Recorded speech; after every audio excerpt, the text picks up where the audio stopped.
Pemkot waktu dekat tertibkan aktivitas PKL di kawasan pasar dan terminal Mardika.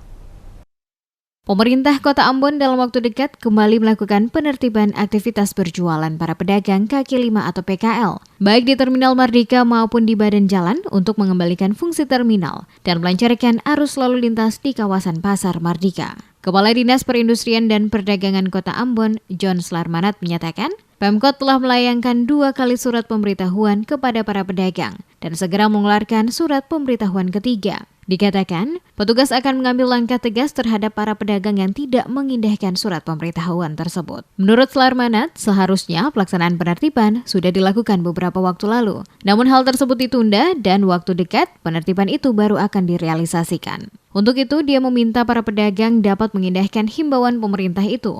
Tujuannya agar terminal dan jalan di kawasan pasar itu dikembalikan sebagaimana fungsinya. Kita berharap penertiban setelah selesai akan dilakukan pengawasan, dan kalau misalnya ada lagi yang masih melakukan aktivitas tidak sesuai ya dengan peruntukan, misalnya kalau terminal sudah dikembalikan fungsinya, kemudian jalan yang sudah ditertibkan untuk pejalan kaki, lalu kemudian mereka sudah menempati tempat-tempat yang diperuntukkan, ada yang duduki, ya nanti kita akan Satpol PP akan melakukan penindakan, ya.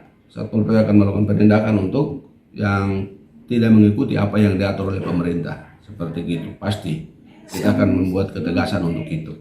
Dijelaskan, tim penertiban nantinya didukung personil TNI dan Polri serta instansi terkait. Penertiban difokuskan di Terminal A1 dan A2 bagi PKL yang berjualan di kawasan terminal. Karena kondisi terminal semakin semerawut, bahkan sampai menutupi jalan akses keluar masuk terminal. Ia mengatakan, penertiban akan dilakukan dalam 2 tahap, yakni penertiban PKL yang berjualan di dalam terminal, dan dilanjutkan dengan penertiban pedagang yang ada di jalanan menuju Pasar Batu Merah. Dijelaskan, penertiban di terminal pihaknya akan berkoordinasi dengan Dinas Perhubungan untuk menata kembali jalur angkot dalam terminal dan Satpol PP Kota Ambon.